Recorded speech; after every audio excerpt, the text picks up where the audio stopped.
পরিবর্তন করছে, এইটা একটা ইতিহাস হয়ে থাকবে। আমি শ্রদ্ধার সাথে স্মরণ করে আজকে যারা এই নেতৃত্ব আজকে যারা নেতৃত্ব দিতেছে, আজকে যারা শহীদ হয়েছেন, সেই শহীদ আবু সাঈদ মুগ্ধ সহ প্রায় 2000 ছাত্র শহীদ হয়েছে। সেই শহীদদের স্মরণ করে, সেই শহীদদের রক্ত ভিজা সরকার আগামীতে আসছে। আগামীতে যে সরকার আসবে, সেই সরকার হবে দুর্নীতিমুক্ত, এদেশের ছাত্র সমাজের অধিকার প্রতিষ্ঠিত সরকার, ন্যায়নীতির সরকার, মৌলিক অধিকারের সরকার আসবে। এই প্রত্যাশা ঝিনাইদহবাসী করে। গতকালের কথা বলছেন, গতকালকে আমাদের প্রোগ্রাম শেষে আপনারা দেখেছেন নরপশুর মতো তারা বিএনপি পার্টি অফিস ভাঙচুর করে পুড়ায় দিয়েছে। আমার বাসভবনে নগ্ন হামলা করে আগুন দিয়ে, আমার বাসায় আগুন লেগে দাউ দাউ করে আমার বাসার সব পুড়াই দিয়েছে।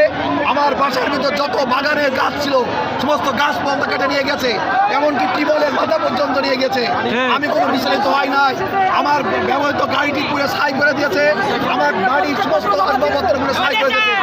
আমি কিন্তু বিচলিত হয় নাই, আমি কোনো বিচলিত হয় নাই। আজকে বিজয় অর্জন হয়েছে। আমি ঝিনাইদহবাসীকে শান্ত থাকতে বলবো, ছাত্র সমাজকে শান্ত থাকতে বলবো। আমরা কুত্তা না, আমরা জানোয়ার না। ব্যবসা প্রতিষ্ঠান ভাঙচুর করবে না, কারোর ব্যবসা প্রতিষ্ঠান ভাঙচুর না করবে, বাড়ি ঘর ভাঙচুর না করবে। ওই নরপশুরা যা করেছে আমরা সেটা করবো না। শান্ত থেকে জাতীয় সরকার অপেক্ষায় থাকলাম। আগামী দিনের সোনালী বাংলায় সোনালী সূর্য উঠবে। এই আবু সাঈদ মুগ্ধ রক্তে ভেজা যে সরকার আসবে, এই সরকার হবে ছাত্র সমাজের সরকার। মজিদ ভাই, গত 17 বছরে আপনাদের উপর যে খুন, গুম, নির্যাতন, হত্যা, মামলা, হামলা যেগুলো হয়েছে, এখন আপনাদের অসংখ্য নেতাকর্মী জেলখানায় আছে। আমাদের কাছে তথ্য আছে জেলখানায় যে ক্যাপাসিটি তার 10 গুণ মানুষ জেলখানার মধ্যে এই মুহূর্তে অবস্থান করছে। সবার উদ্দেশ্যে কি বলবেন? বাংলাদেশের মানুষের উপরে এই সরকার বিরুদ্ধে যেই কথা বলেছে, আপনারা দেখেছেন 13 সালে হেফাজতকে নৃশংসভাবে গুলি করে হত্যা করেছে। পিলখানা বিডিআর হত্যার নামে এদেশের সেনাবাহিনীকে হত্যা করা হয়েছে। এদেশে হাজার হাজার ছাত্র শিবিরের নেতাদেরকে হত্যা করা হয়েছে। এদেশের ছাত্রদেরকে গুলি করে হত্যা করা হয়েছে। এদেশের যুবক সমাজকে হত্যা করা হয়েছে। সরকারের বিপক্ষে যেই কথা বলেছে তাকেই হত্যা করা হয়েছে। হাজার হাজার নেতাকর্মী জেলখানায় আছে, ফাঁসি দিয়ে অনেককে হত্যা করা হয়েছে, অকারণে হত্যা করা হয়েছে। এই সরকারের রক্তই আজকে এই সরকার হাতে রক্তে রঞ্জিত। এই রঞ্জিত সরকার, অবৈধ সরকার, জালেম সরকার, ভোটবিহীন সরকার, আজকে তারই বহিঃপ্রকাশ ঘটেছে। এটা তারই বহিঃপ্রকাশ ঘটেছে এদেশের তরুণ ছাত্র সমাজ। এই কৃতিত্ব তরুণ ছাত্র সমাজ। আজকে যা পারিনি কোনো রাজনৈতিক দল, আজকে পেরেছে ছাত্র সমাজ।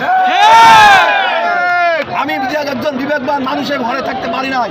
আমি এই তরুণ ছাত্র সমাজের, আমার ছেলের বয়সী ছাত্র সমাজের সাথে আমি একাকার হয়ে গেছি।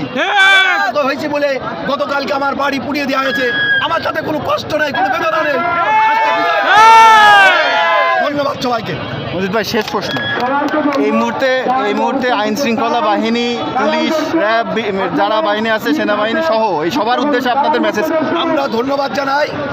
এই মুহূর্তে এদেশের সেনাবাহিনী, বিডিআর, পুলিশ সহ নৌবাহিনী সহ প্রশাসনের সকল মানুষ বুঝতে পেরেছে যে এই সরকার হচ্ছে রক্ত শিশু সরকার।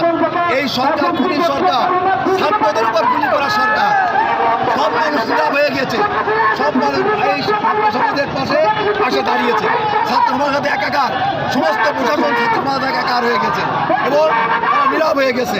তারা বুঝতে পেরেছে এই খুনি হাসিনা ক্ষমতায় থাকতে পারবে না এবং তারা তাদের ছেলেদেরকে হত্যা করেছে, তাদের ছেলেদেরকে মেরেছে। তারা আর এই সহ্য করতে পারে নাই। তারা ছাত্র সমাজের সাথে একত্রতা ঘোষণা করেছে।